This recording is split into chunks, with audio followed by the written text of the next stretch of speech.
In a shocking turn of events just moments ago, the European Commission of the Caucasus, represented by Yara Antarasiskia, made startling statements that rattled the world. Her message about the supposed threat posed by Russian forces sent tremors through the audience. Vasiliy Nebunze, a staunch figure in this unfolding drama, proclaimed boldly that he preferred death over the status quo. His declaration didn't just unsettle the Caucasians, it caught the attention of Western delegates too. What exactly did Nebunze utter? Stay tuned, for this tale unfolds with astonishing revelations. As Nebunze entered the hall, there was an air of anticipation. He thrived on the attention, fully aware of the power of silence. His entrance bore no military bravado, yet the weight of history loomed over him, a digital battlefield marked by trauma and strife. Every word mattered, and each gaze in the room hung heavy with expectations. The crowd adjusted themselves, as a sea of lenses focused on the podium. The moderator had begun the formal proceedings, yet a sense of chaos prevailed. Among them stood Kalasne, exuding an unsettling confidence. Dressed in dark blue that mirrored the storm brewing in the room, her calm yet piercing eyes spoke volumes.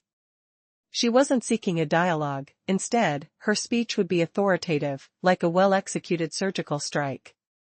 Dear colleagues, today we address safety and stability, she began, her voice unwavering, cutting through the tension like a knife. But let's be candid. We are not just here to discuss ideals. The truth demands to be heard. With a deliberate pause,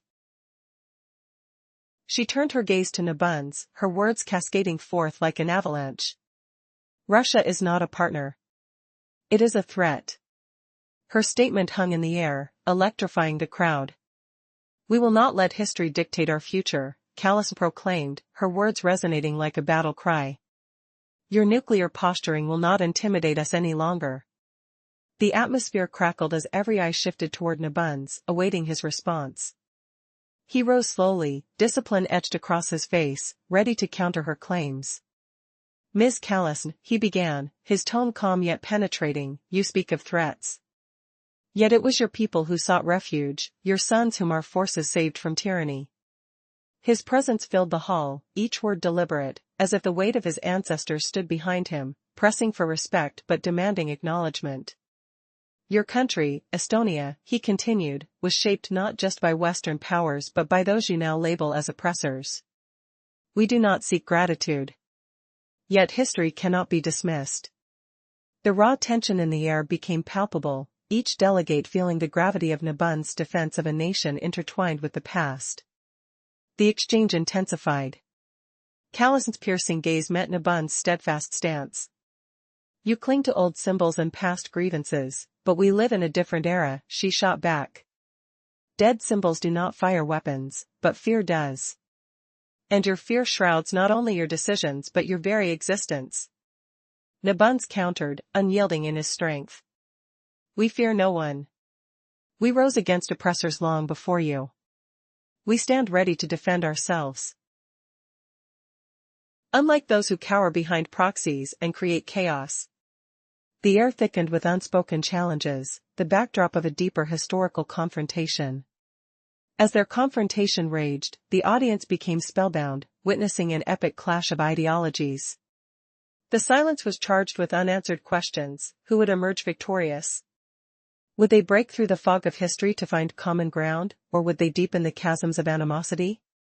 In the unyielding battle of words, Kalasne's calm demeanor clashed with Nebunze's resolute pride. The two figures, representatives of their nations, faced the nagging truth: the past still shapes the present, and bringing it to light might just be what the world truly needs. As the dust began to settle, who among them would dare to imagine a different future, untainted by the weight of history? Just moments ago, a shocking announcement stirred the atmosphere. Yara Antarasiskia, representing the Caucasus at a European Commission meeting, unleashed startling claims against Russia. Vasiliy Nebunze, a key figure, found himself at the heart of a growing storm. His threat had many on edge, not only in the Caucasus but also among Western delegates. What revelations awaited in this dramatic confrontation? Stay tuned as we unravel the details that will leave you in disbelief.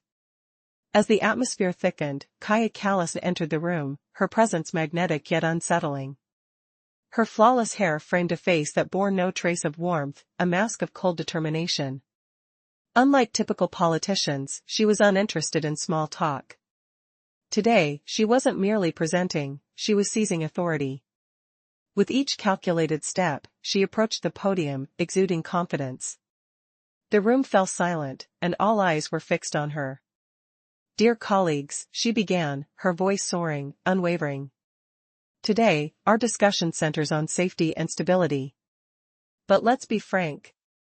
A pause hung in the air, palpable. "We are not here to debate vague concepts. We are here to confront the truth." Her piercing gaze found Vasiliy Nebunze, unflinching. "Russia is neither a partner nor a neighbor, this is a threat." Her words sliced through the tension like a razor-sharp blade, leaving the audience stunned. Confusion rippled among them, some held their breath, others exchanged glances of disbelief.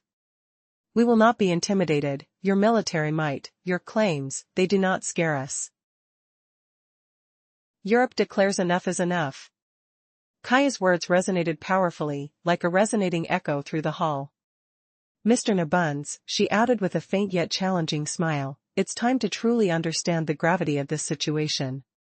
Silence enveloped the room, creating an electric tension, a moment that felt both fleeting and eternal. Nebunze's brow furrowed, he slowly lifted his gaze, ready to respond to this fierce onslaught. Unyielding, he clicked on his microphone. "Ms. Kalasne," his voice calm, yet firm, resonated. "You speak of a world, yet you forget the history of sacrifice that shaped it. My country saved not only its sons but also those of others. Should Estonia not recognize its position on the map, not only for the West but for those you label as occupants?" His words had a weight that pressed down heavily, as if every syllable pulled the past into the present. The tension thickened. In a tense assembly, Vasiliy Nebunze, representative of Russia, prepared to confront the striking words of Kalasne.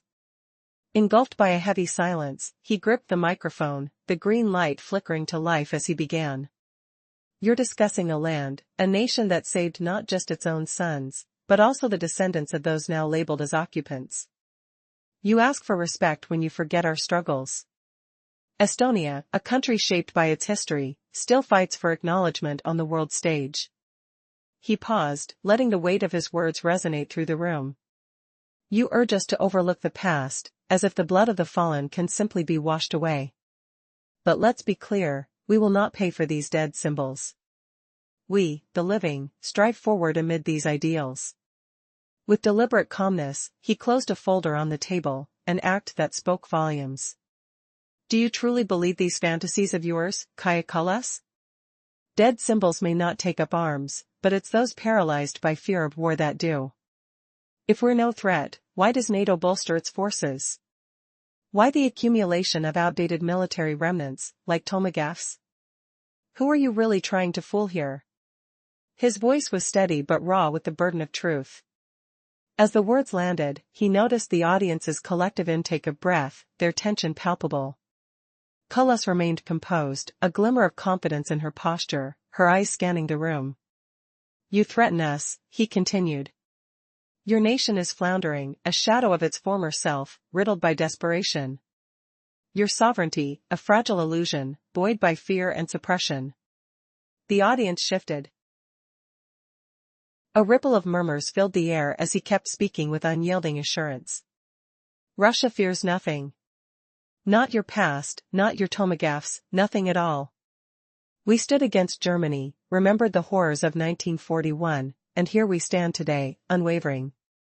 Our strength won't falter when it truly matters. It's not the chaos of the battlefield that creates the best warriors, but the silence of those who refuse to shout in fear." Shifting his gaze back to Kalasne, Nebunze leaned in, his voice lowered yet intense. "You seek to instill fear in the world, yet you're the ones erecting walls, both physical and metaphorical.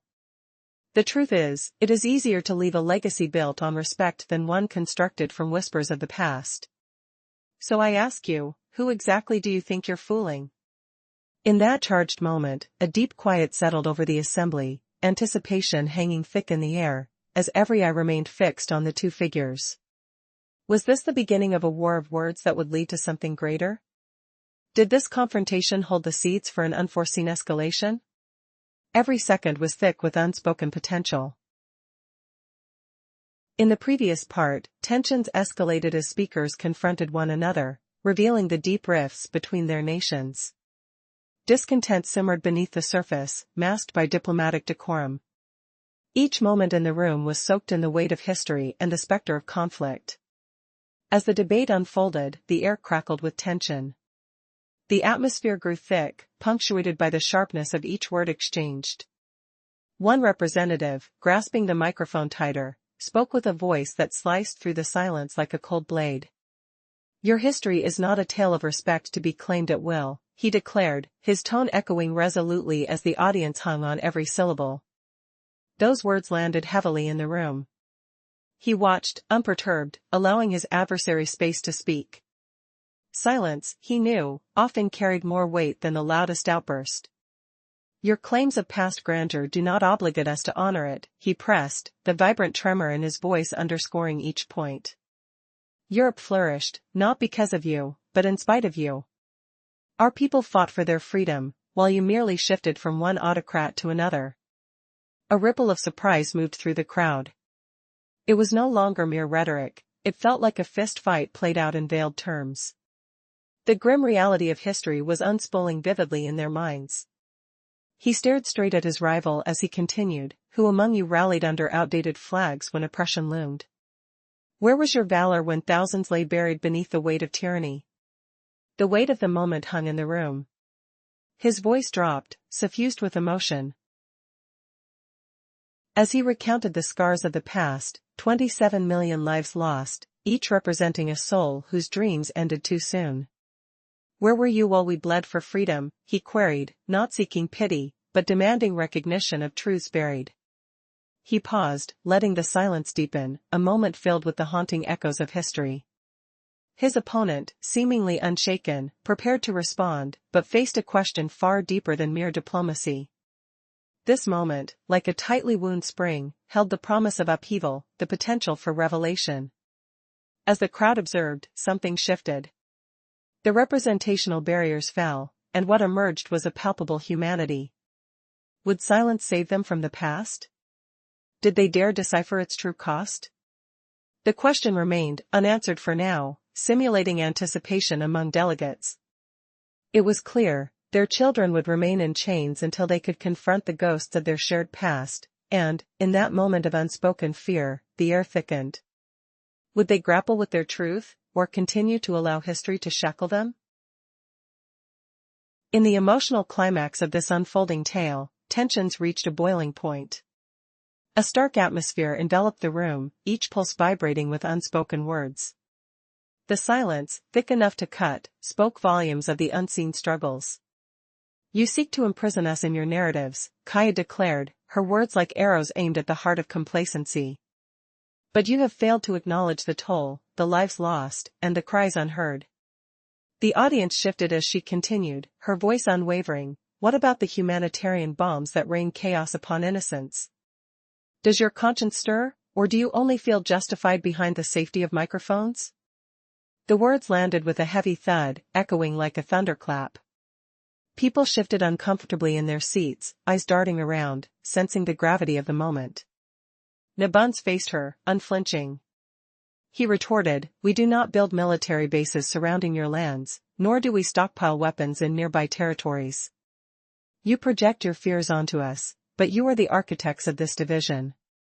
His voice was calm yet filled with a quiet intensity. "You accuse us of hostility, but who truly instills fear?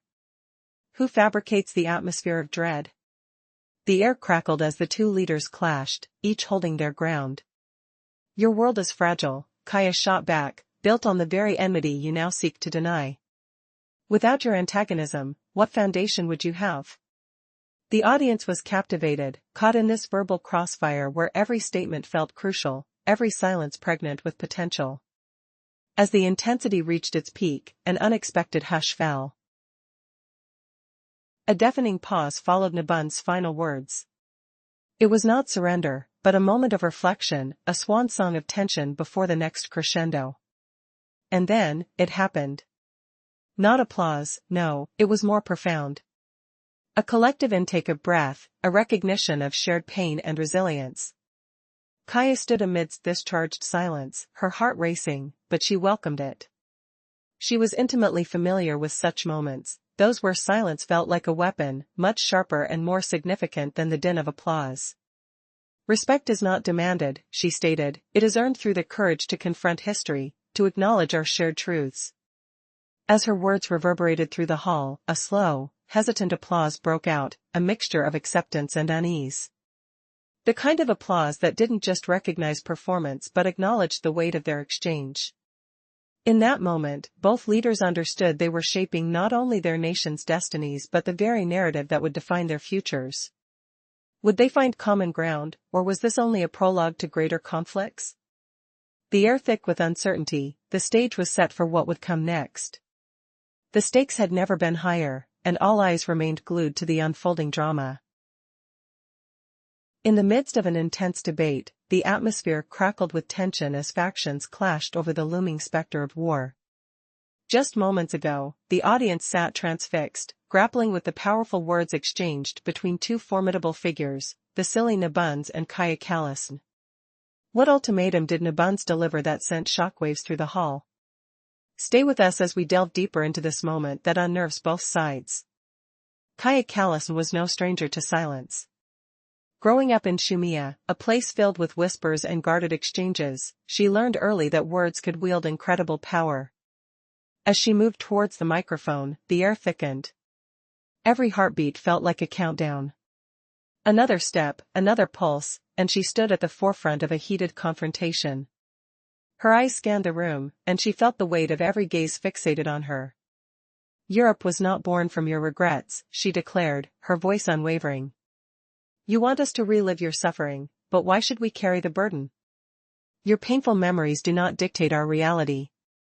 A murmur rippled through the crowd, a collective resolve that echoed back to her.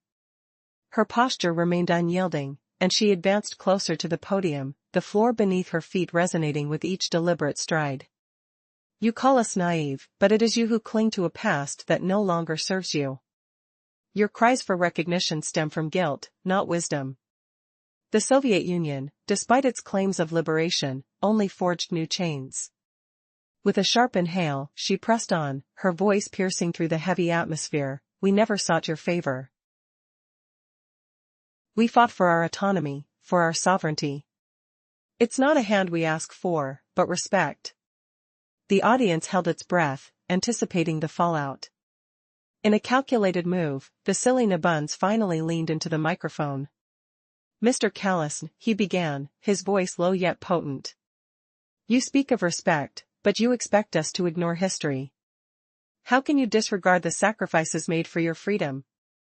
The struggle was not solely yours, he countered, pressing his case like a surgeon wielding a scalpel. Silence stretched between them, thick with unspoken accusations. Who had truly suffered? Who could claim the moral high ground? Kaya countered, her voice resolute.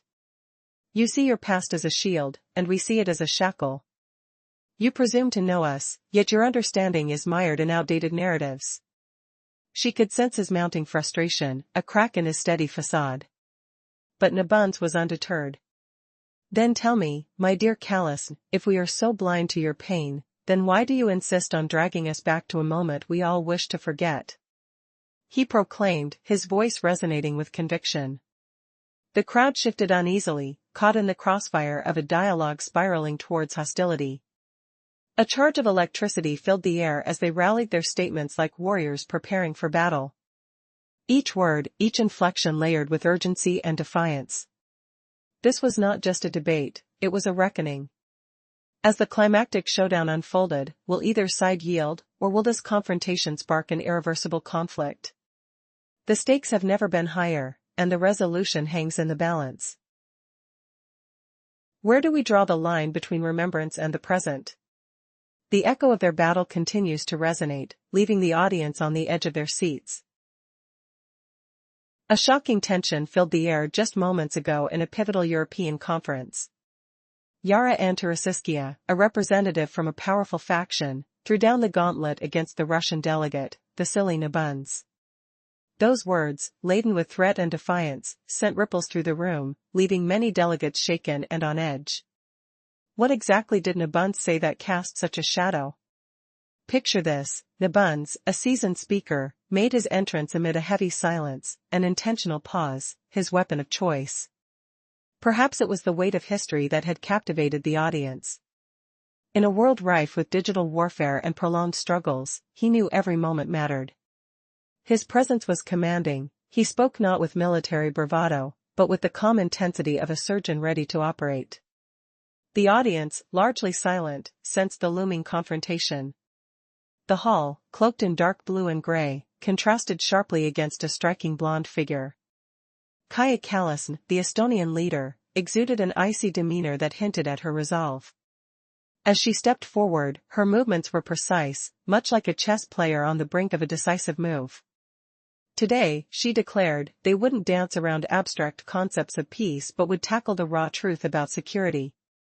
There was a palpable tension in her voice, elevated and unwavering, as she directed her gaze straight at Nebunze, presenting him as a representation of all threats. In a moment that felt like watching a striking eagle swoop down, she declared, Russia is no partner, it is a danger. The air thickened as her words landed in the hall,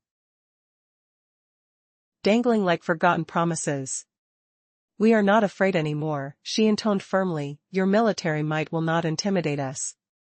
Silence stretched, pregnant with anticipation. Nebunze, with an unyielding gaze, soon countered.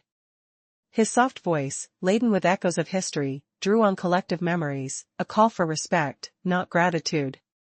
He reminded Kaya and her counterparts that Eastern Europe had paid dearly for their freedom. His words resonated, reverberating as if they were echoes of past battles still fought in the minds of those present. Fire sparked in their eyes, the ancestral battles surfacing like ghosts amidst tense breaths. This is not about anger, he warned, this is about the truth of our shared history. Kaya's response unraveled a chain of accusations, blaming the past on his nation's failings. As emotions boiled beneath the surface, she challenged him to reflect on the present landscape. Could their people rise above historical grievances, or were they shackled by the very memories they sought to transcend? In that charged atmosphere, Nebunze's calmness stood in stark contrast to Kaya's fiery accusations. Each word exchanged felt like a duel, whispers of resentment mixing with the tension that crackled through the air. The audience remained transfixed, captivated by this intense choreography of verbal conflict, where every word carried the weight of history, and every pause was a calculated bombshell waiting to drop. Why, with all the Western alliances, did Europe hesitate to challenge Russia? What if the truth laid bare was a dangerous weapon, more potent than any army? As the microphone crackled, both speakers understood something monumental was at stake, a fragile peace, maybe more. The silence after Nebunze's last words lingered like a haunting melody, leaving everyone grasping for breath, eyes wide with anticipation. Would this exchange be the dawn of a new understanding or just another page in the chronicles of conflict? The stage was set, but the outcome would depend on how history chose to remember this moment. In a dimly lit conference hall, tensions were palpable. The air was thick with anticipation as whispers faded, leaving only the deliberate clink of glass against the table.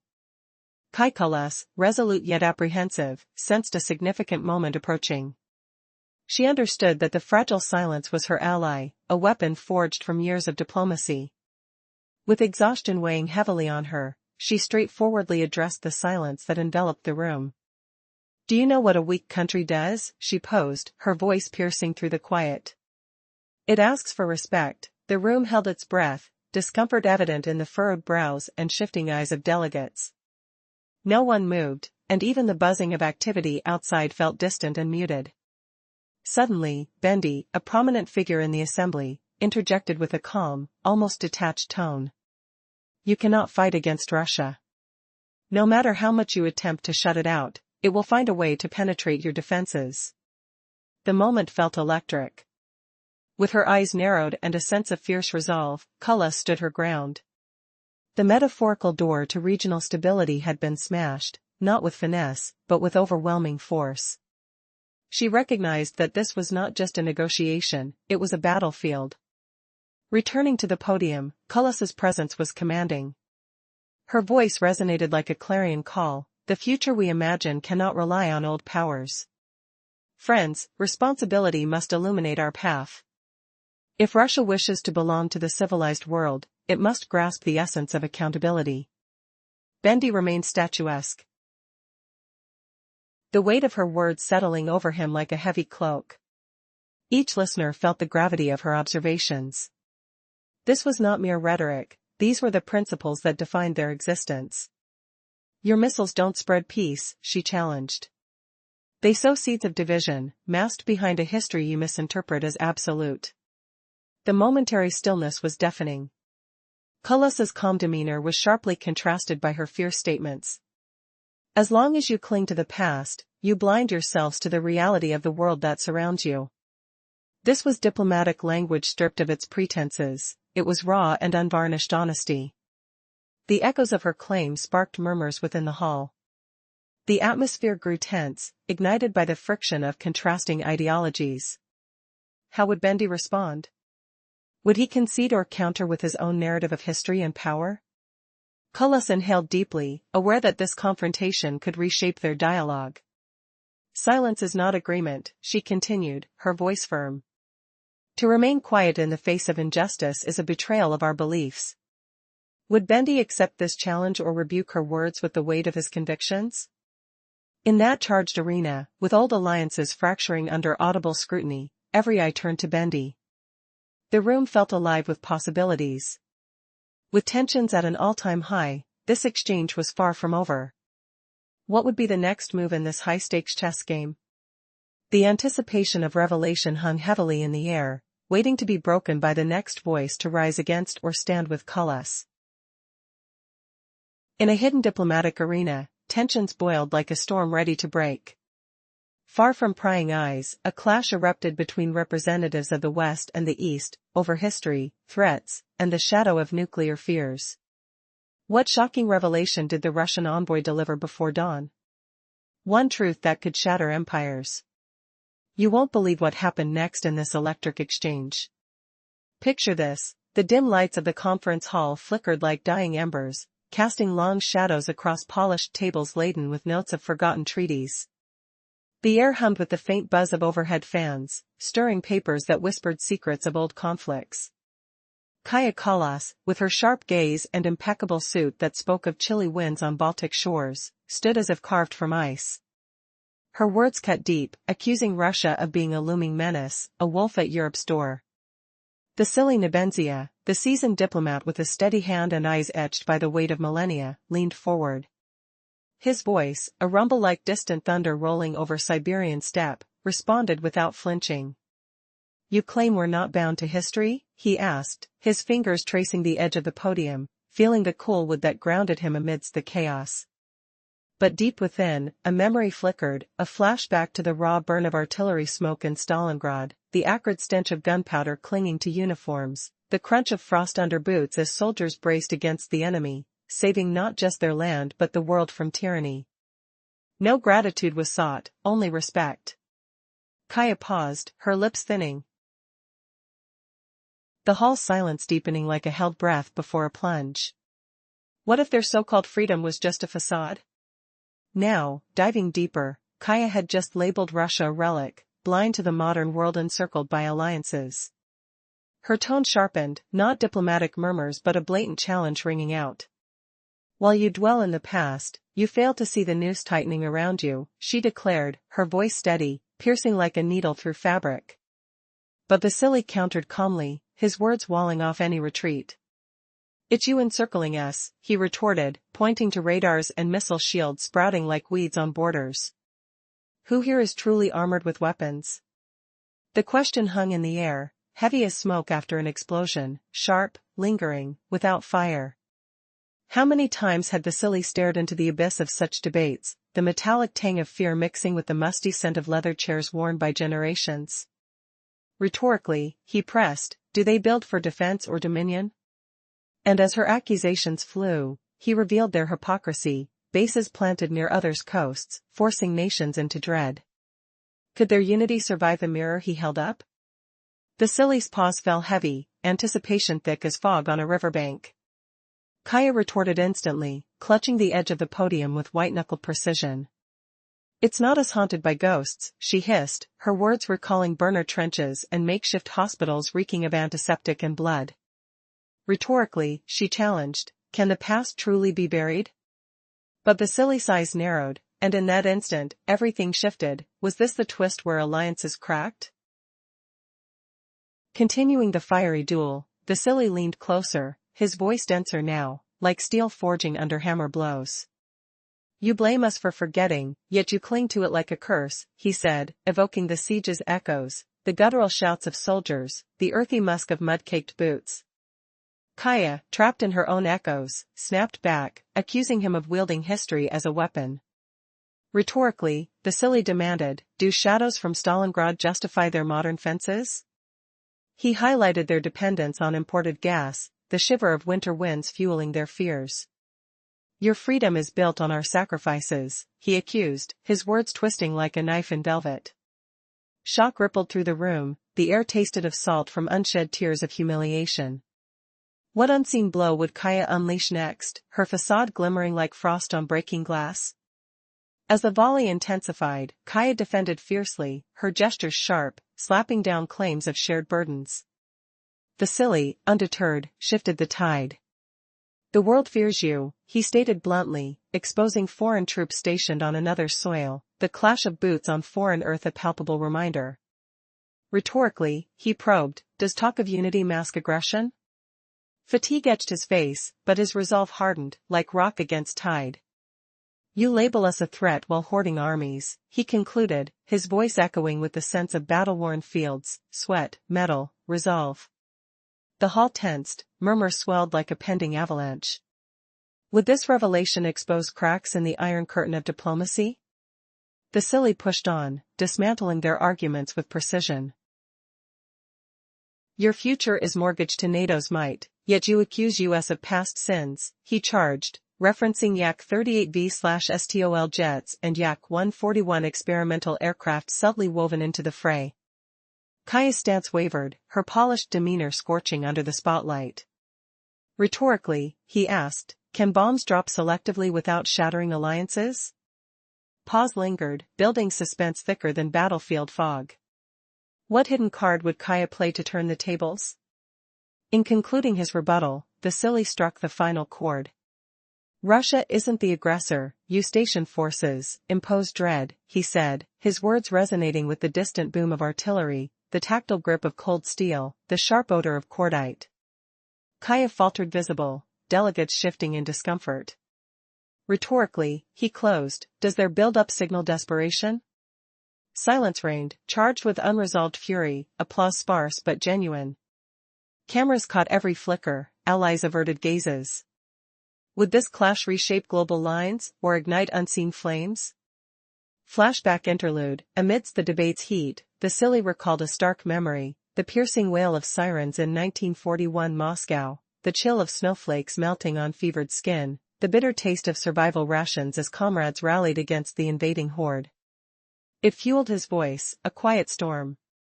Unexpected twist, Kaya's composure cracked, revealing her allies' vulnerabilities.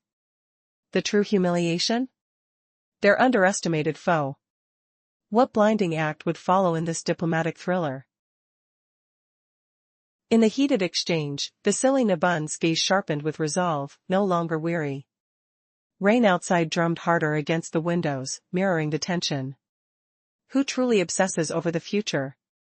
Those desperate to bury the present. You label Russia a threat, yet you invite foreign forces onto your own soil, armies not your own.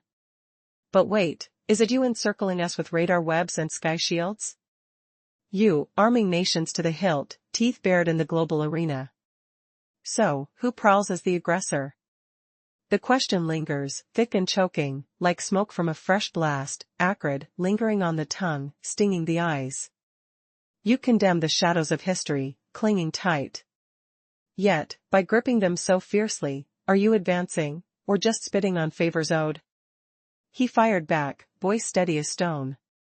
Ungratefulness isn't chains of bondage. True enough. I concede that point. But ingratitude? It often carves the path to raw justice. Especially when reminders sting, not of gifts we bestowed, but debts you owe, etched in blood and sacrifice from long ago. The chamber quivered then, air humming with unease, like a plucked string vibrating through wooden benches. Delegates from Latin America locked eyes across the aisle, one from India, another from Egypt. Memory stirred, too intimate, too raw, ghosts of alliances forged in fire. No voices rose, but a hush swelled, heavy with nods unseen, the scent of polished oak and faint coffee breath thickening the space. He caught it all, felt the pulse quicken in his chest. The globe has shifted, whispering in tongues we barely grasp. Your words? Echoes of victims' cries and heroic scars. Ours? Blueprints of forward momentum, engines humming toward dawn. We refuse to tally the fallen forever. Instead, ponder this: how does a family thrive without its guiding elder? The room froze, confusion rippling like a chill draft under doors. No one grasped it fully. His tone stayed even, cool as river ice, yet it hummed with unspoken power, fingertips brushing the table's edge, wood smooth and worn. Orphaned from that paternal shadow, a people learns to stand tall, unbowed. And those claiming triumph without it? They dwell in fragile dreams, or teeter on the brink, one gust from total collapse. Those words hung like prophecy, no growl behind them, just inevitability, settling over the crowd like dew on leaves. But this so-called ingratitude? It's the creed of those who boast of futures built not on giants' backs, but their own sweat and sparks. And so, he pressed. What of Russia now, in this fractured hour? Silence stretched, taut as a wire. He scanned the faces, lights flickering overhead with a soft buzz. Then, turning to her, eyes locking like gears meshing. Russia, a mirror, unyielding and clear. In us, each soul glimpses their own buried terrors. The quiet deepened, swallowing breaths, the faint rustle of papers like whispers in the void. Then, a delegate murmured in English, voice cutting sharp. That's the boundary. That's unvarnished truth. As the session hurtles toward close, he demands safeguards, but will words alone shield what's fracturing next? In this intense diplomatic showdown, Estonian Prime Minister Kaja Kallas delivered a blistering speech at a European forum, branding Russia as a dire threat and demanding that NATO stand firm against its nuclear ambitions and military posturing. She painted Europe as the hero of its own destiny, unshackled from the Soviet past. But Russian UN envoy Vasiliy Nebunze countered with a calm yet devastating rebuttal, forcing her to confront history's stark truths. Did he humiliate her with undeniable facts, or will she strike back with propaganda? What shocking revelations will shatter the room next? Pause. Tension hung thick in the air, like smoke from a distant battlefield. Voices echoed faintly, whispers slithering through rows of polished oak desks. Cameras clicked incessantly, their lenses gleaming under harsh LED lights, capturing every twitch, every shadow. Vasiliy Nebunze entered the chamber without fanfare. His steps were deliberate, boots tapping softly on marble floors chilled by air conditioning that hummed like a low growl. He wasn't afraid of eyes on him, no, he savored the power of silence. His mind raced through eras, from telegraphs buzzing with urgent codes to drones whirring in digital skies. World War shadows loomed, where words cut deeper than any blade. Buttons on his suit gleamed subtly, but his piercing stare spoke volumes, sharp, surgeon-like, ready to dissect lies. Microphones hummed faintly in the protocol pause. Lenses zoomed in, breaths shallow on the edge of anticipation. Yet chaos simmered under the surface. Opposite him sat Kaja Kallas, clad in dark navy. Her graying hair framing a face etched with resolve. Her attire was plain, functional, but her expression radiated icy composure. High cheekbones, thin lines under frost-blue eyes hiding depths of calculation. She was no mere politician, she wielded words like a scalpel, slicing truths without mercy. Her arrival carried an aura, as if every sentence was premeditated, honed to wound. She rose to speak. Her voice pierced the room, steady as a metronome. Colleagues, we're here for safety and stability, she declared bluntly. No warmth, no wavering. But let's be real. We're not debating ideals. We're exposing threats. A beat. She turned her gaze like a spotlight on Nebunze. Russia, she spat, is no partner. No neighbor. It's a menace. Gasps rippled like wine through dry leaves. What would stop this avalanche? Nebunze leaned back briefly, fingers tracing the table's cool grain. The room's scent was stale, perfumed by cologne and tensioned sweat. He pressed the button. Madame Kalasne, he replied smoothly, you speak of the world. But you forget this nation shielded Europe from tyranny. We saved no just our lands, but yours. We demand respect, not amnesia. Silence thickened. Would her response expose cracks? Summary: as Kalasne labeled Russia a grave threat, Vasiliy Nebunze reminded Europe of its debts, hinting at deeper betrayals. Shannon offensive? Who stole the win in World War II? Stay tuned to uncover the raw fury of historical truths that could ignite a global blaze. Cold metal vibrated under Nebunze's grip as he slammed his folder shut. Madame Kalasne, dead symbols don't fire guns. Cowards do. Why does NATO arm itself against us? Why build bases and buy tomahawks? Who hides in the shadows, really? His voice weary, not wavering. Kalasne flinched visibly, her posture rigid. The hall reeked of unease, breaths quickening, papers rustling like autumn leaves in a storm. Nebunze leaned in, voice low with menace. You threaten, yet your sovereignty sinks in fear. Russia has faced down Armageddon worse than this. We routed the Nazis with US aid in 45, we endured 41's horror. We'll stand again if needed. Keys clattered faintly on laptops as delegates scribbled notes, sweat beading on brows. But Kalasne retorted sharply, you reignited one dictator for another. Europe owes you nothing. Nebunze's gaze bored into hers. Then explain. Who raised flags over Berlin? Who lost 27 million, every third soul cursed by war? Where was Europe under Stalingrad's siege? Silence then, screams now. Murmurs erupted, chairs creaking under shifting weights. Air tasted bitter, electric. Kalasne recovered, tone venomous. You're peddling sentiment to mask faults. History's sacred, don't mock it. Vibrations echoed from nervous fingers tapping granite surfaces. Nebunze thundered back, you demand erasure. But victors owned the peace. Russia didn't deploy near your borders, we don't arm proxies. You thrive on enmity.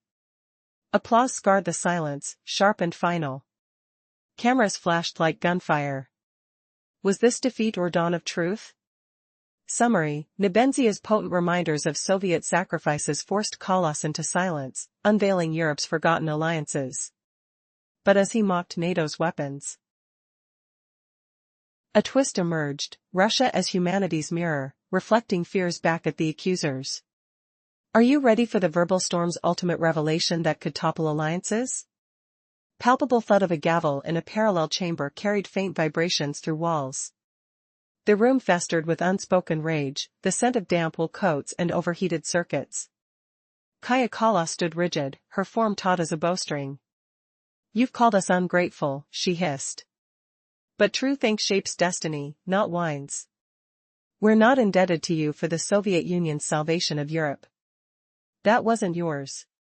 Closeness to the podium heightened her presence, tension coiled like spring thunder. She paced nearer, voice slicing. Russia isn't the USSR. Fear of justice won't erase our shared victory. Without the Red Army, tributes from Britain, France, and Canada, thousands, fascism might have devoured all. Pauses stretched, cameras whirring softly, air heavy with unspoken recriminations. Kalasne glowered like a prosecutor. You're absent from laurels, you're etched in terror. Clinging to history as armor, you'll never forge futures. Silence clawed at her words, uncomfortable as betrayal's sting. Then Nebunze spoke, tone chilling as forged steel. You claimed victory hinged on allies. What of Soviet foundries hammering tanks amidst evacuations from Stalingrad to Vladivostok under bombs? 20 million laborers and soldiers, starving, frosted, relentless.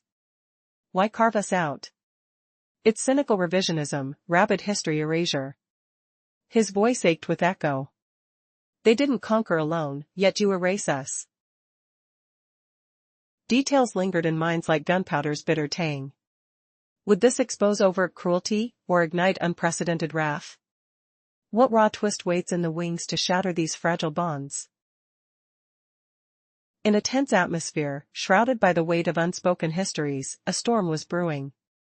The air crackled as Yara Antarasiskia, representing the European Commission of the Caucasus, began addressing an audience steeped in fear and anticipation. Vasiliy Nebunze, a seasoned voice of reason, stood on the edge of conflict, conflicted yet unwavering. What would he reveal that could shift the entire narrative? As Nebunze approached the podium, he commanded attention without a whisper of hesitation. His presence radiated a calculated intensity, akin to a surgeon preparing for an operation. The room was electric with the sound of cameras clicking, every lens trained on the unfolding drama. When he finally spoke, his words sliced through the tension like a hot blade through ice. We must confront the truth, he declared, his eyes locking onto Kalasne, an influential force in the room. Kaya, poised and determined, stepped forward. Dressed in an aura of authority, her demeanor conveyed strength rather than malice. Today, we speak of safety and stability, she announced, her voice resonating firmly through the hall. But her next words sent ripples of shock through the audience. Russia represents not a partner, but a threat. With her keen gaze upon Nebunze, it was clear she meant every syllable. Silence enveloped the room, heavy and palpable, as her statement hung in the air. What would Nebunze's response be? He didn't flinch. Instead, Nebunze countered with a soft yet piercing tone. You speak of threats, yet you cling to past grievances, he emphasized, gesturing to the audience, each member of whom felt the tension mount. Is this dialogue? Or merely your dictation? His calculated words sparked intrigue and uproar, his defiance pushing against Kaya's clearly defined boundaries. The delegate from South America rose, offering an unexpected perspective. What we lack is not strategy but the capacity to remember. Europe is caught in a delicate dance of reflection and progression. The subtle shift challenged the dichotomy established by Kaya, igniting a flicker of hope, yet provoking the question, could true dialogue emerge from such deep-seated opposition? With a confident yet somber smile, Nebunze pressed on. It is our acknowledgement of the past that paves the way for genuine understanding. You fear recognizing our role, that is where the distance lies. His voice softened, shame intertwining with power. Only through acceptance can we forge trust. Kaya, momentarily taken aback, grasped for her composure. In this moment of vulnerability, she returned with sharpened resolve. Illusions persist among your words, Mr. Nebunze. But we must act with clarity, not nostalgia. What will we choose? Now, each heartbeat felt like an echo, reverberating through the silence. What revelation awaited them? As the tension escalated, both sides braced for the inevitable clash of ideologies.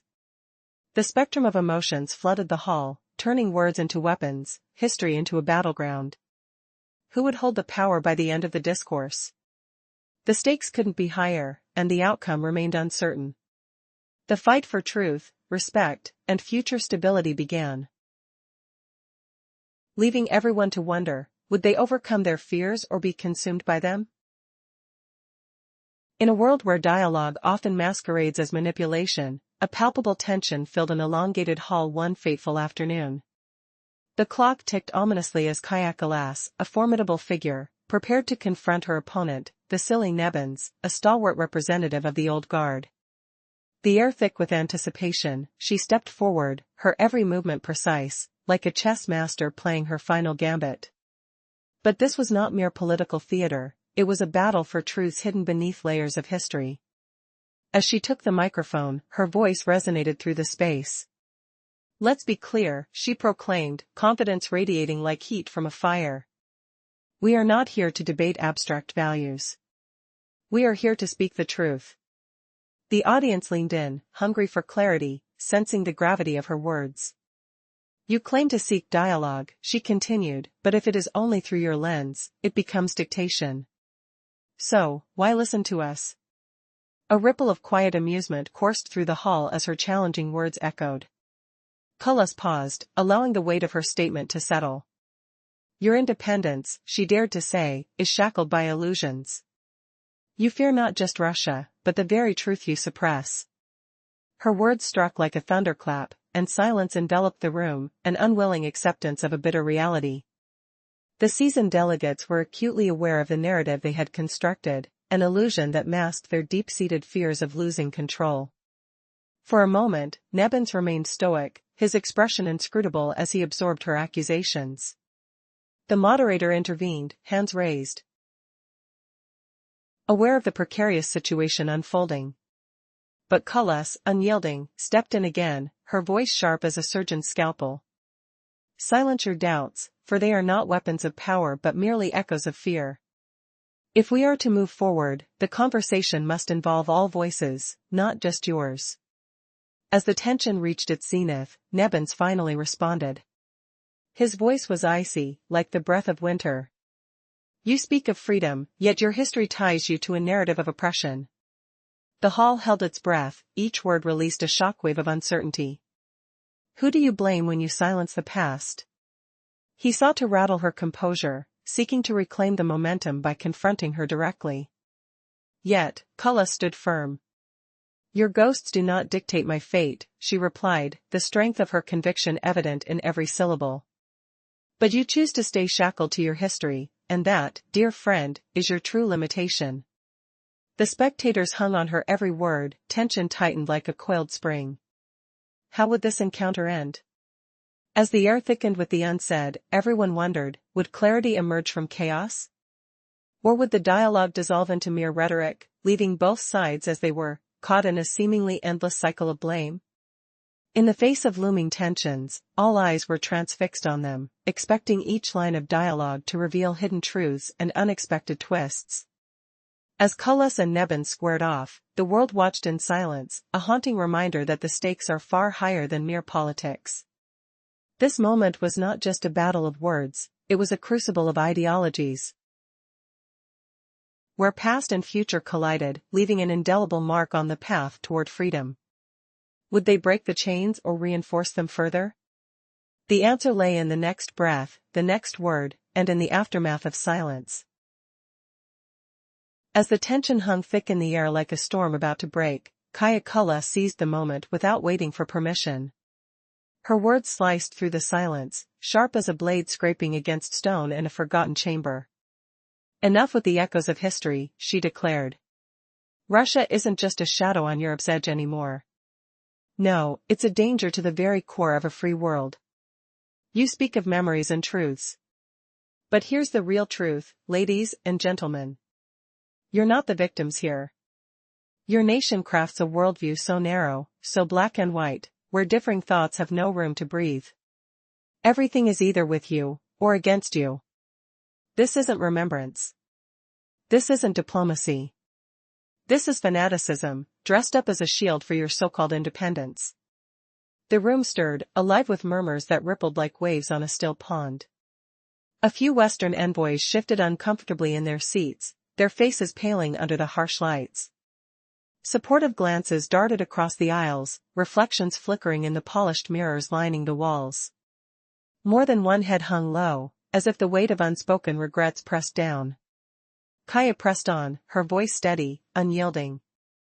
You demand respect from us, yet you offer none in return. You trample international laws underfoot. You insist we bow to your borders. You dangle the shadow of nuclear might like a casual threat. You normalize labeling entire alliances as foes. This isn't honor. This is the ghost of empire, twitching back to life. Vasiliy Nebunze sat motionless, his fingers tracing the edge of his closed folder with deliberate slowness.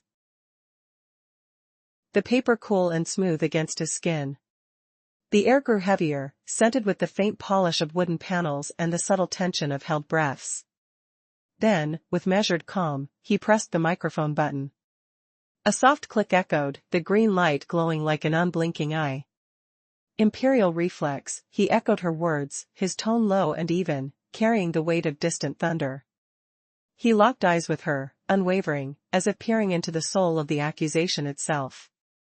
You know, Ms. Kalasne, if Russia hungered for empire, we wouldn't have drawn back our borders in 1991. We wouldn't have released the Union without a fight. No armies marched to hold it. We walked away. The delegates leaned forward, the creak of chairs mixing with the hush of anticipation. Why remind them now? What hidden fire burned in that choice? He straightened, no rush in his movements, like a man whose convictions stood firm without the crutch of frenzy. You call us the aggressors. But let me be clear. We're shielding ourselves from you, from your forward bases encroaching like vines, from your sanctions that choke like winter frost, from your vows to carve up our lands for more pliable neighbors. We're not the ones sealing doors. We're encircled. That's the difference. He stepped nearer the podium, the wooden floor groaning faintly under his weight. His voice held a steely edge now, unbreaking, though etched with the scars of old battles, the faint rasp of resolve in every syllable. And if anyone here has forgotten why Russia stands unyielding, allow me this one reminder. In the last century, we've faltered only once. It was in 1991. Gasps rippled through the crowd, the scent of surprise sharp in the stale air. But what if that single slip was the spark for everything that followed? Would the room shatter under the truth he was about to unleash? Just moments ago, the world was shaken by shocking news as Yara Antarasiskia, the representative of a prominent group in the Caucasus, sent a chilling message aimed at Russian leaders. Vasiliy Nebunze, a key figure known for his bold statements, declared a dire threat that sent ripples of fear throughout the Caucasus and left Western delegates in stunned silence. What profound words did Nebunze share? Stay with me, this is a story you won't want to miss. Before taking the stage, Nebunze was a master of silence. He embraced it, knowing its power. His demeanor wasn't one of aggression but rather a reflection of the heavy shadows of history he carried. The room buzzed with tension as delegates positioned themselves, cameras ready, and the atmosphere crackled with anticipation. Among them stood Kalasne, a force in her own right. Clothed in dark hues, her presence commanded attention, her face reflecting an undeniable resolve. As the moderator began, it was clear that tranquility was absent from this gathering. Kalasne stepped forward, each measured stride amplifying her authority. Colleagues, her voice rose with clarity, we're not here for idle discussions about safety and stability. We are here to confront the truth head-on. A hush fell over the hall as her gaze locked onto Nebunze, no trace of fear in her demeanor. This is no partner. This is a threat, she declared. Her words sliced through the air like a blade, challenging the narrative of fear that had long been accepted. We will no longer be held captive by history's shadows. At that moment, a palpable tension gripped the room. Nebunze, undeterred by her rhetoric, rose slowly, reclaiming his own space.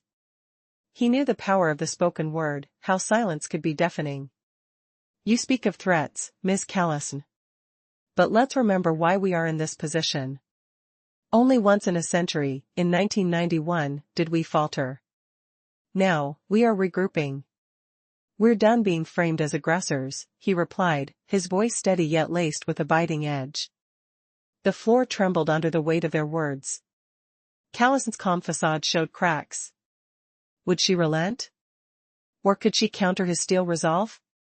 Fear is your currency, Nebunze pressed further. What happens when we relinquish it?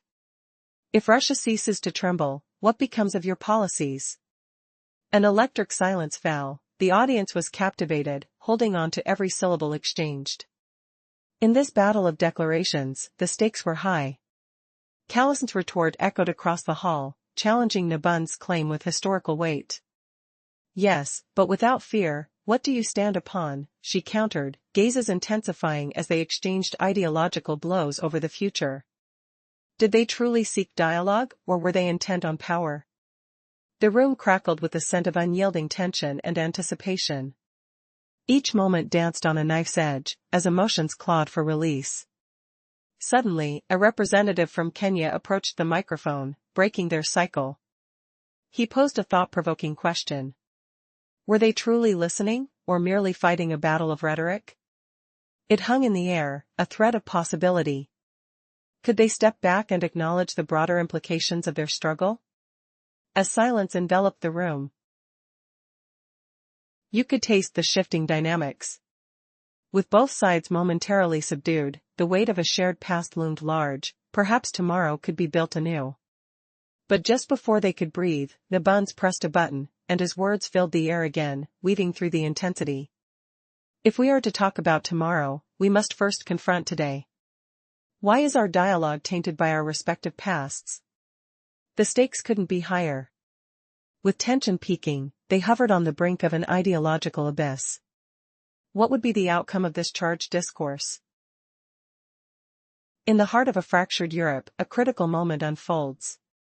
Kalasne stands before a sea of delegates, her presence commanding attention amidst the brewing tension.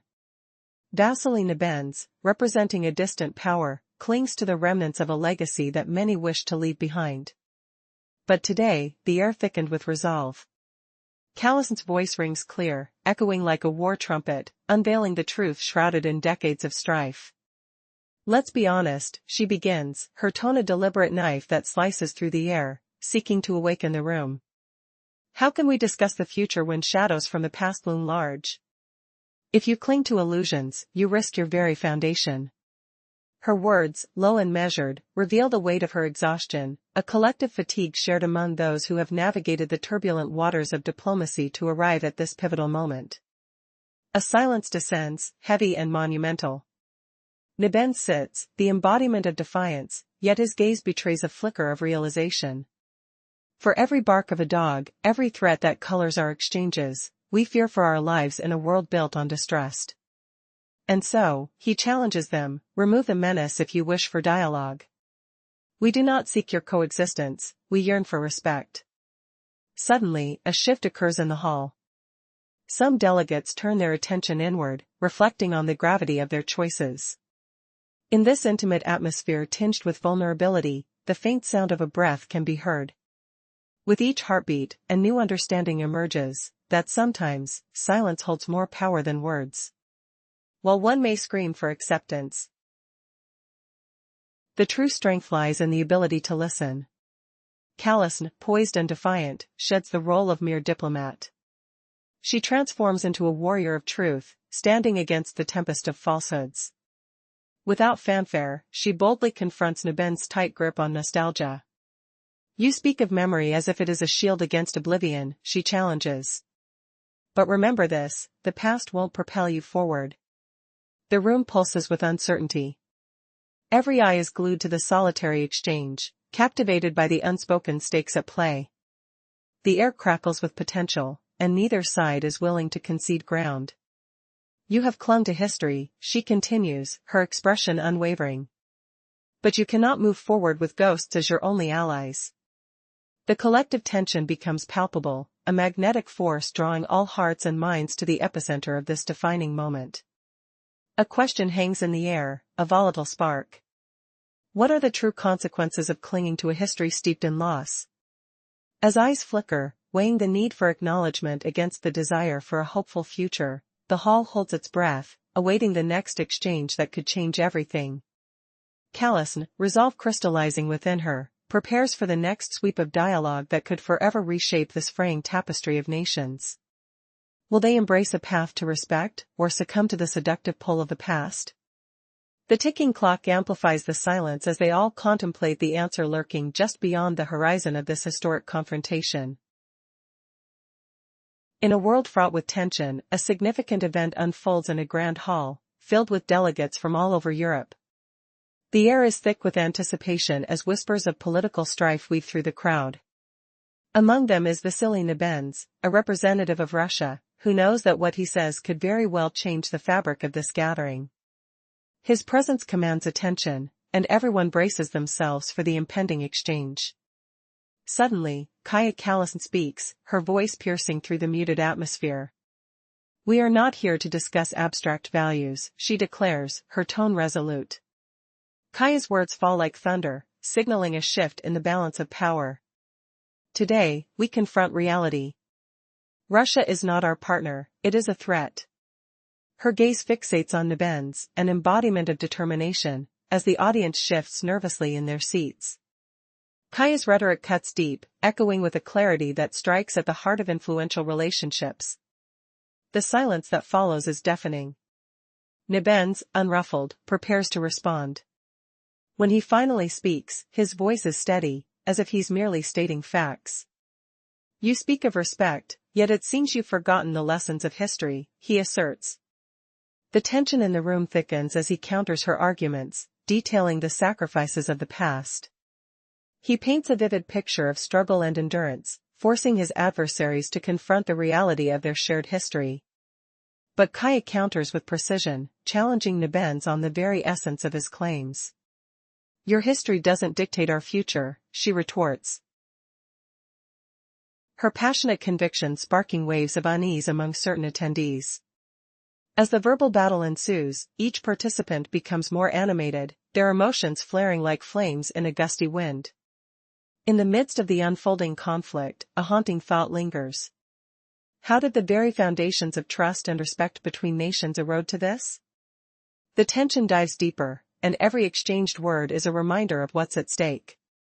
The hall keeps quiet, yet turmoil reigns beneath the surface as both leaders prepare for the next strategic move in a game where the stakes could not be higher.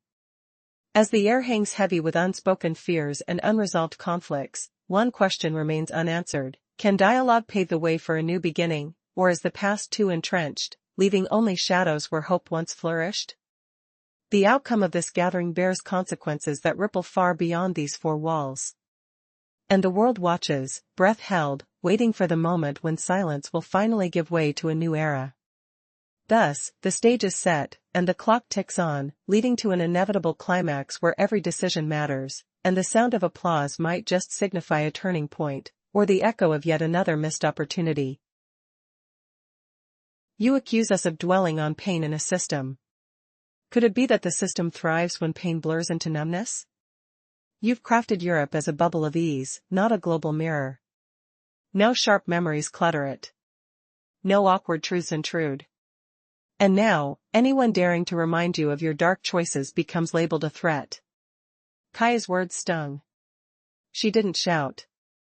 She simply held up a mirror. And it cut deeper than any accusation. You're terrified we'll drag you into regression. Yet we're haunted by your amnesia. Where did you really come from? Silence engulfed the room. It felt oppressive, like a fog twisting loyalties into alliances. The delegate from Vietnam rose. His voice trembled slightly, not bold. Forgive the interruption. But amid your clash, I wondered. Where is Asia? Where is Latin America? Where is Africa? We're all trapped between two visions of history. Yet neither side ever asks what we envision for tomorrow. He sat back down. No drama. But his words lingered, icy and inescapable. Kaya's voice returned, steady now, laced with gravity. Very well. You're correct. We haven't listened. We haven't understood. Her gaze swept the room. But you've avoided dialogue all these years. You've schemed, you've clashed, you've buried wounds. And each new generation in Russia hears the echoes fade. The question sharpens. Where? From the Netherlands, Medlina stepped forward. She moved gently, preserving the fragile truce blossoming in the air. We won't abandon you. We can't. Memory isn't optional. It must be safeguarded. If you're not ready to listen, we'll speak anyway. Let's advance. Nebunze fell silent. At first, no response came. Because he heard not just words, but humanity itself. And in that moment, the debate shed microphones. Hearts collided raw. What terrifying truths will shatter next? In a world brimming with tension and uncertainty, an unsettling news story begins to unfold. Just moments ago, Yara Antarasiskia, the voice of the European Commission for the Caucasus, made a shocking statement directed at Russian representatives. Vasiliy Nebunze, known for his formidable reputation, declared that his country would not yield to the threats posed against it. What lay behind his words? Stay with us till the end of this gripping tale, and brace yourself for the unexpected. As Nebunze entered the arena, he commanded the room's attention, not through bravado, but with the weight of silence. He understood the power of a thoughtful pause, one that could silence the loudest storm. His presence captured the essence of a surgeon poised for a critical procedure. There was no room for errors, only the stark reality of stakes high and emotions heavier still. Amidst the crowd of onlookers and cameras, Kalasne rose to speak. Her appearance, marked by casual sophistication, belied the intensity of her message. Her voice resonated through the room like an unwavering bell. Today, we stand not for abstract values but for truth. With that declaration, the atmosphere thickened, a whisper of chaos brewed, as her steely gaze met that of Nebunze. Russia, she declared, is not a partner or a neighbor, it is a threat. Her words struck like an arrow, shocking the audience into silence. The gravity of the situation pressed down upon everyone present. While Nebunze's demeanor was calm, the turmoil within him was palpable, like a tempest waiting to unleash its fury. As he acknowledged her words, he responded not with anger, but with a resolute clarity that felt as if he was navigating through a minefield of diplomacy, carefully choosing his steps. Yet Kaya did not falter. She addressed the standing tension with confidence. We will not let the past dictate our future, she proclaimed, her tone icy, evoking an image of steel against flesh. In that moment, history transformed into a battleground, and every delegate felt the weight of the standoff. Vasiliy flexed the microphone between his fingers, gathering his thoughts like soldiers for a march. You speak of memory yet fail to recognize your past, he retorted, striking back with conviction. Each word carried the weight of generations, those who fought for freedom, the cries of the fallen echoing in the silence that followed. As the two continued to spar, a delicate dance of words, the room vibrated with the intensity of their debate. Kaya argued that such corridors of power should never drown out the truth. The air crackled under the weight of conflicting narratives, the scars of history, the demands for respect, and the undying quest for identity. Could it be that they were not confronting each other, but the ghosts of their nation's past? As Nebunze raised his voice to emphasize his point, the audience held its breath, each heartbeat echoing the gravity of what lay ahead. What does it mean to be free? If we tamper with our memories, are we dooming ourselves to repeat the past? In this cryptic dialogue where no one truly knew the outcome, tension hung like a specter. What would become of this confrontation? The audience could only wait, entranced by the relentless exchange. As the voices rose and fell, a profound truth began to emerge, a vision that these leaders were not just adversaries, but two sides of the same historical coin. Would they ever find common ground, or was this only the beginning of a long, arduous journey through unresolved conflicts? In a tense gathering filled with uncertainty, a profound moment unfolded. A delegate from Africa, commanding attention with a voice that resonated through the chamber, posed a haunting question. Who among you is ready to declare enough? The room fell into a heavy silence, as everyone understood the weight of those words. It wasn't just a challenge, it was an open invitation to change, a crossroads that demanded reflection. The delegate continued, remarking how exhausting the constant defenses had become. Every individual in that hall felt the fatigue, the quiet desperation that lingered in the air. The spoken truths were not simply political statements but heartfelt calls for humanity. What followed was not a flurry of agreements but rather an understanding, a mutual recognition of their shared struggle. This moment wasn't about capitulation, it was about survival and the desire to be heard. I am not afraid to be tough, Kalasne asserted, embodying her people's resilience. She realized today was about more than just politics, it was about empathy, an appeal for understanding without threats hovering over them. As she spoke, her honesty cut through the tension like a blade. Yet, from the murmurs of the audience, a chilling question lingered: could they truly be heard? The answers were there, but fear held them captive. The delegate spoke again: "We don't need to agree, but we need to understand. We aren't to be silenced or categorized." Heavy pauses marked the room, each heartbeat echoing the gravity of their confrontation. Suddenly, the atmosphere shifted. It's time to put aside the veils of diplomacy and confront the reality that binds them all. What could emerge if they dared to embrace honesty over political nicety? The stakes were high. Could this fragile moment spark a revolution of understanding, or would it simply dissolve into the chaos that had preceded it? As the tension hung palpably in the air, Kalasne watched, aware of the fragile line they all danced upon. The world outside awaited their decision. Would they rise as united voices or retreat back into silence? The resolve of everyone in that room would begin to chart a new course for the future, beneath the weight of history and the hopes pinned upon the present. Imagine this shocking twist: just moments after Vasiliy Nebunze called out the West's hypocrisy, insulting Kalasne's tough facade, what hidden fear flickered in her eyes? Did NATO's silent plans just crumble under Russia's unflinching stare? Stay tuned, as the room's heat rises, exposing the cracks in global alliances. But wait, could a forgotten betrayal from World War II suddenly ignite today's standoff? To recap the clash, Vasiliy Nebunze had just retorted with iron resolve. He defended Russia's sacrifices, mocking NATO's buildup. He asked why bases littered Estonia if they weren't terrified. Kaya's poise cracked slightly, but the line between allies and adversaries blurred into something rawer. He sought a voice, not agreement. She warned against exploiting history for control. Now, the tension thickens. The air hung heavy, like stale smoke from endless arguments. In that unbearable pause, aggression pulsed unspoken. Sweat beaded on brows, the metallic tang of fear mixing with polished wood scents. What if Kaya and Vasiliy slipped beyond protocol? Freed from suits and flags? Would words turn to blows, slow and merciless?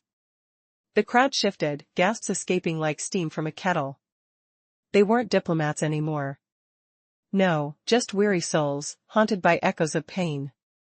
Memories of shared humanity flickered, a brief flashback: the acrid smell of wartime ration bread, the rough scratch of wool uniforms against frozen skin, sirens wailing in the distance, a child's laughter muffled by fallout dust. People, aching for understanding, not echoes in an empty hall. But diplomacy shattered like glass underfoot. A voice announced: "Special meeting invited. North Atlantic Alliance representative. Secure channel. 3 minutes." The word sliced the air, sharp as a blade. Hearts raced. Whispers spread: another veiled threat? Geopolitical? Or personal? Kaya flicked off her mic, heart pounding. She sensed the danger, the way shadows dance before a storm. Her aide murmured: "Calm, Kaya. I've seen tougher." Echoes of Tamagavki rattled in her mind, old Estonian insults, barbed and biting. She laughed, though it came out bitter. Could she break? The Japanese delegate glanced over, tired eyes probing, no mercy in them. When debates fail, what remains? Rockets? Sanctions? The puzzle of human doubt unraveling into certainty. She looked away. First reply she ignored. Not chance. Just precision, eerie and calm. The screen flickered on. A figure in sharp suit, glasses gleaming. No hello. Just dive in. Did this happen? Or is it the prelude to total collapse? What desperate move will shatter the silence next? As tension simmered, a powerful and unexpected dialogue unfolded. The representatives from different corners of the world gathered, bracing for impactful exchanges that would light up the stage. Among them stood Yara Antarasiskia, the spirited voice demanding justice and challenging the status quo. But it wasn't just the words that filled the air. An electric anticipation crackled, hinting that this was no ordinary meeting. Vasiliy Nebunze, a seasoned figure, walked into the chamber, his demeanor cool yet foreboding. He thrived on the silence, knowing the impact of every word. He felt the weight of history, a shadow lurking in the backdrop, what with the ongoing geopolitical tensions simmering like a pot on the verge of boiling over. Today, he would confront accusations, and the audience, filled with delegates from across the globe, could feel their hearts race. As eyes fixed on the distinguished guests, a flash of blue fabric caught everyone's attention. Kalasne presided like a rising star, confident and composed, her words poised to cut through the thick atmosphere. "We're not here to discuss hypothetical constructs. The stakes are real," she declared, her voice resonating like a sharp bell striking through the noise. "We face threats, not from distant lands, but from the very core of our existence." Her unwavering gaze rested on Nebunze, her words landing with a weight that echoed throughout the hall. "You speak of partnership while your actions tell a different tale. We will not be intimidated. Europe demands respect." The audience held its breath as silence engulfed the room. Tension thick as fog. Nebunze, unfazed, met her intensity with calm resolve. "It seems you operate under a dangerous assumption, Kalasne. You claim to be the voice of reason, yet you cast shadows over nations. Who gives you the right to label us as aggressors when you seem to forget your own history?" His tone held a steely edge, and murmurs rippled among the delegates as he pushed back against the prevailing narrative. "Are you so blind to your own hypocrisy?" he pressed. "Let's not pretend this is about dialogue. The West stands poised, ready to dictate terms like a king on a throne. What is your claim to virtue when your country stood idle in the past?" Silence fell heavily after his words, like a thick curtain, while Kalasne drew closer, undeterred. "Our past does not define our present. We build a future from ashes, not from arrogance. Your threats are empty." A palpable tension filled the chamber, hearts racing as both sides maneuvered through the labyrinth of political rhetoric, watching for cracks in the facade of composure. The question hovered in the air: who would emerge victorious? Would the room echo with applause or resentment? The stakes had never been higher, and both negotiators held the destiny of nations in their hands. As the clock ticked on, the scene was set for an unexpected twist. What secrets lay hidden in the depths of history? And would either party be able to find common ground amid the heated exchanges? The resolution seemed far from reach, only intensifying the anticipation of the audience eager for answers. Would peace prevail? Or would tensions escalate into something unthinkable? This was a confrontation that would be remembered, a moment where words held as much power as the mightiest weapons. And as shadows danced across the walls of the chamber, the world watched on the brink of uncertainty. The screen of history was ready to capture it all. A moment ago, the world was rocked by a shocking announcement. Yara Antarasiskia, a key figure from the European Commission of the Caucasus, struck fear into the hearts of Russian officials. Vasiliy Nebunze, positioned as a stalwart defender, claimed he was unthreatened, but his bravado was undercut by a chilling air in the room. What did he really mean? Stay with us as we unravel this gripping tale that will leave you breathless. In the conference hall, Vasiliy Nebunze made his entrance, exuding an intense energy. He relished the weight of silence that followed him. It wasn't an absence of noise caused by fear, rather, it was the heavy anticipation of what might unfold next. No military performances for show, just a solemn acknowledgement of the lurking shadows of history reflected in the eyes of the delegates. Among them stood Kalasne, her presence equally striking. Wisps of silver hair framed a face that seemed to radiate ice-cold determination. She arrived with the poise of both host and challenger, commanding respect without the need for ostentation. Her words cut through the tense atmosphere like a chef's knife through tender meat. "Today, we discuss the matters of security," her voice soared, free of hesitation. "Yet let's be frank, we gather not for abstract ideals, but to confront an undeniable truth." She paused, her gaze piercing into Nebunze. "Russia is not our partner, it is a threat." Gasps whispered through the crowd. Each syllable resonated like a cannonball, striking, heavy, and unyielding. Nebunze's response came slow, deliberate. "You accuse us of being the aggressors. But you forget your own history," he asserted, his voice steady as a surgeon's hand. Tension crackled in the air, vibrating like a taut wire ready to snap. Your nation only exists on the map due to sacrifices made by others. You seek respect while you persist in rewriting the narrative, he countered, his calm facade masking a simmering fury beneath. We will not cower before your tactics, your games. Kaya took a breath, the air thick with suspense. But the question remains, if we do not fear you, then why do you arm yourselves to the teeth? What are you truly afraid of? Her words were deliberate, designed to provoke an answer while the world held its breath. Then, a silence fell, eerily heavy. The standoff between them drew the eyes of nations as fierce as two gladiators locked in combat. Each escalated word, a battleground for the future. Could the listener feel the weight of their histories colliding? In this moment, it's clear, diplomacy is a double-edged sword, and the next phrase could be just as dangerous as a bullet. The air felt electric, each heartbeat a countdown to an inevitable conclusion. Who would break first? The room waited, breathless, as the stakes continued to rise. In a tense diplomatic atmosphere ripe with conflict, discussions began to escalate. Kalasne, an influential figure, stood poised before a hall filled with anticipation. The energy was palpable, as her presence commanded respect and attention. She was no one's fool, she understood the weight of silence and the power of words. With each step towards the podium, her confidence radiated. Thank you to our allies, she began, her voice clear and unwavering. But we cannot engage in discussions with a nation that continually defies international norms. The room shifted, some delegates strained to catch every word. It was apparent, this was not just another day in politics. Kaya represented a system, a resolute ideology that sought truth amid turmoil. As her declaration unfolded, she highlighted how the Russian Federation manipulated history as a tool of rhetoric, one that resonated dangerously with extremist narratives. Each statement dripped with the gravity of unyielding conviction. The audience shifted in their seats. Silence enveloped the space, broken only by the faint hum of nervous energy.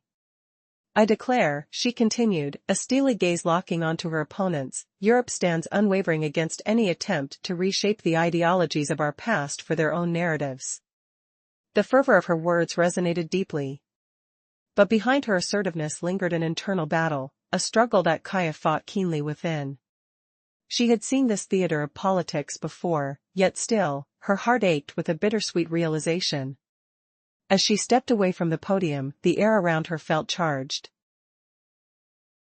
She was aware that the opposing views would collide. Her silent defiance echoed in the space. She stepped aside, not as a diplomat constrained by formalities but as a person whose vulnerability shone through. Sometimes, to survive in this system, we must abandon parts of ourselves, she reflected quietly, pondering a fundamental question: who were they before this fight? Kaya's silence spoke volumes, leaving the audience in a state of contemplation. Her words, heavy with unvoiced truths, demanded reflection. Each listener absorbed the weight of her message, grappling with their beliefs amidst the chaos of political maneuvering. Kaya had put forth a challenge, one that lingered even in the absence of an explicit answer. The atmosphere thickened with anticipation. Would anyone dare to respond? Would they rise to meet the challenge laid before them? And in that pause, a profound unity emerged. The room filled with the soft rustle of whispers, minds racing to align with the conviction displayed. It was a historic moment where vulnerability clashed with authority, setting the stage for an inevitable confrontation. Would her opponents rise to acknowledge her challenge, or would they retreat into silence, entangled in their shadows? The tension swelled, and what would follow remained uncertain. Just moments ago, a shocking announcement rattled the world. Yara Antarasiskia, the representative of the European Commission for the Caucasus, delivered a startling warning regarding the threats posed by Russia. Vasiliy Nebunze, a key figure, asserted ominously that failure to act could lead to dire consequences. His declarations not only sent shivers down the spines of the Caucasus representatives but also caught the attention of delegates from the West. What exactly did Nebunze say? Stay tuned, this story will leave you in awe. In the tense atmosphere, Nebunze entered the hall with deliberate poise. He often relished the silence before speaking, savoring the weight of anticipation that hung in the air. He was a figure who understood the gravity of every word, conscious of the historical shadows that loomed over this gathering. His unadorned appearance spoke volumes, as did the sharpness of his gaze, a look that cut through the revelries like a surgeon's scalpel, precise and unyielding. The audience was electric, cameras snapping away as the moderator began the proceedings. However, everyone sensed that today's discussions would be anything but routine. An unexpected presence disrupted the ambience, Kalasne, an influential figure known for her brazen approach. Clad in dark hues, her demeanor radiated authority. While she was not the typical politician seeking dialogue, her voice commanded attention, a voice that pierced the silence, devoid of wavering. "Colleagues," she declared, her tone unyielding. "We are here not for empty rhetoric but to confront the reality before us." Taking a deliberate pause, her gaze shifted towards Nebunze. "This so-called partnership with Russia is nothing but a fabrication, a threat masked as diplomacy." Her words fell like ice upon the crowd, evoking mixed emotions of shock and contemplation. "We will not yield to intimidation. Your forces, your weapons mean nothing to us." The room was spellbound, even the rustling of paper seemed an affront to the charged silence. "We refuse to let historical traumas dictate our future." As she spoke, you could feel the tension rising, thick and palpable. Nebunze slowly raised his eyes, his brow furrowing, commanding the attention of the entire hall without uttering a sound. "Ms. Kalasne," he began, his voice steady and measured. "I see you speak of danger, yet your assertions are laced with denial. Your country must respect its history, a history rooted not only in conflict but resilience." With a subtle gesture, he pressed the microphone button, the green light shining like a beacon. "You frame us as oppressors, yet, Estonia has its own past tied to imperialistic actions. We have no need for gratitude, only respect. Are we to forget our sacrifices?" A charged silence enveloped the room. "What have your people chosen, peace or conflict?" His questions lingered in the air like an unanswered prayer. "Your narratives do not alter our resolve. We are not frightened, rather, we stand with the strength of our ancestors' sacrifices." As the dialogue unfolded, a palpable clarity emerged. This was not mere political banter, it was a duel of ideologies. Nebunze, witnessing the shifts in Kaya's expression, continued undeterred. He argued that Europe's liberation was not born from others' restraint but from its own fight against oppression. "You portray us as antiquated threats, yet it is your fear of the past that renders you stagnant." The crowd shifted uneasily, catching wind of the deeper implications. Both leaders represented fiery convictions, yet struck chords of vulnerability. The tension manifested itself into a tangible silence, thickening the air. Kaya's heart raced as she considered her next move. She needed a response that would land with weight, but time slowed, as if fate was conspiring against her. Just then, from the darkness of the selected audience, someone broke the silence, a voice murmuring under the weight of history, "But do you not realize? Your words echo in a chamber of ghosts, those who yearn for peace, yet must confront the vertical seams of power." What began as a war of words escalated into a cacophony of souls pleading for understanding. The room, silent yet charged, witnessed not a mere debate but the unfolding of questions that struck at the very fabric of their existence. Ambiguity danced at the edge of understanding as both leaders stood poised, surrounded by layers of history, struggles, fears, and unexpected alliances. Would they emerge as adversaries, or could they find a common ground from the fragmented echoes of the past? In a tense international meeting, silence echoed like an unspoken challenge. The Nebunzian representative, Vasiliy Nebunze, sat calmly, acutely aware that his every word held weight. The audience remained hushed, caught in a spell of uncertainty. Fatigue was painting the air with a heavy brush. Yet, beneath that stillness lurked something potent and palpable, the realization that silence often speaks louder than words. Amidst the charged atmosphere, Kalasne, the European Commissioner, broke the silence. Her presence was magnetic, and she approached with determination. "I'm a bit tired," she admitted, "especially knowing what's at stake." In that moment, she let slip a fragment of vulnerability, something rarely seen in these political arenas. With a thoughtful demeanor, she recalled her days as a student under her mentor, a renowned philosopher. He used to say that listening is an art, she mused, glancing sideways. The pair sat within arm's reach of one another, not as adversaries but as two souls seeking connection beneath layers of ideology. Kaya sighed deeply as she observed the intricate patterns of the ceiling, contemplating how those shapes resembled life's chaotic pulse. There's beauty in understanding the divide, she noted. But when discussions devolve into shouting, no one truly listens, she added.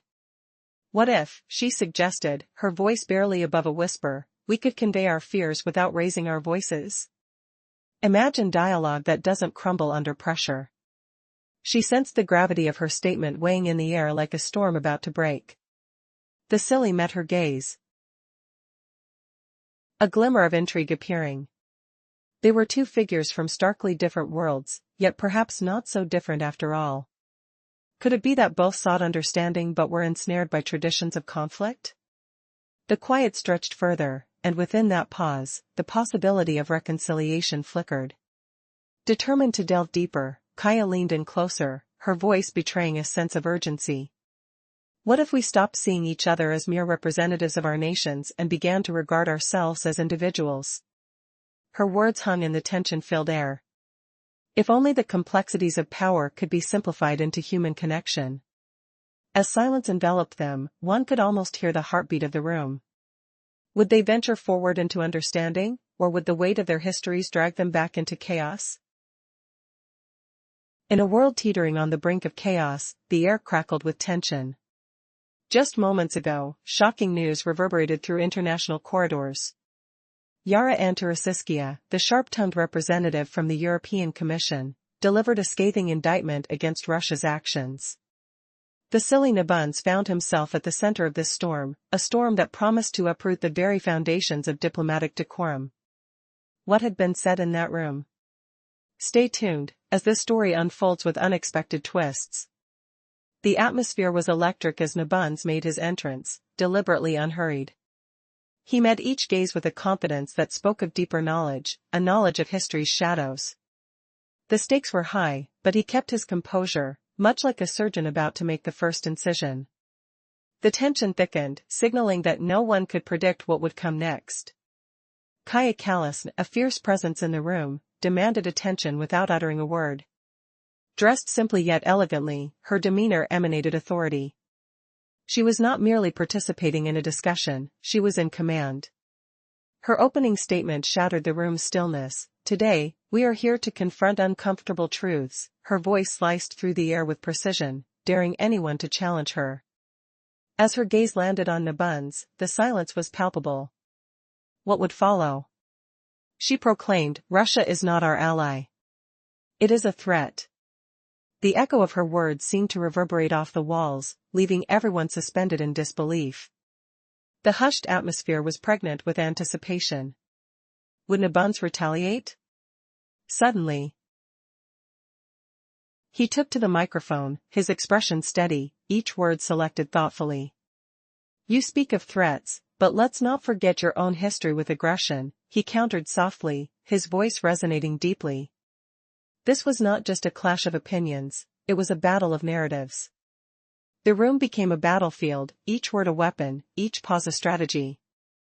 What Nebunze articulated next was both shocking and poignant. He reminded them of all the human sacrifices made in conflicts gone by, urging them not to forget their shared past. With each passing moment, the tension escalated, almost tangible in the air, with the faint scent of sweat and fear intermingling. He stood resolute, the eyes of a country on his shoulders. Kaya's demeanor shifted slightly. You talk of history, but tell me, when did fear become your strongest ally? Her piercing question cut through the ambience. The sense of dread hung thick as Nebunze contemplated his response. The depth of this confrontation was more than political, it was personal. Both held firm, neither yielding ground. Will this showdown lead to a breakthrough or further entrenchment? Can either side emerge victorious from this verbal arena? As the clock ticks, the world watches, wondering what will tip the delicate balance of power. The silence that followed felt almost ominous. In this moment, while the debate continues, one truth remains clear: the world is shaped not only by collective actions but by the individual voices that dare to speak up. And in this space, their silence speaks volumes. How will history remember this confrontation? Stay tuned as we dive deeper into a tale of ambition, power, and unyielding determination. Everything hangs in the balance. What will tomorrow bring? In a tense diplomatic hall, where words sliced sharper than steel, a European delegate unleashed a barrage against Russia, calling it a looming darkness on the world stage. Shocking escalations echoed, with threats of nuclear shadows and forgotten histories clashing like thunder over haunting battlegrounds. Could one man's quiet defiance shatter illusions of eternal enmity, revealing humanity's fragile thread beneath the roar? 312 characters. As cameras rolled and delegates shifted uneasily, the air thick with the metallic tang of unspoken fears, a stern gaze from the speaker pierced the room like a surgeon's blade poised before incision. Rhetorical question: when did history's wounds become weapons instead of lessons? In this charged atmosphere, where every pause breathed menace, Vasiliy Nebunze stood firm, his aged posture a silent fortress against the onslaught, hinting at unseen depths ready to explode in revelation.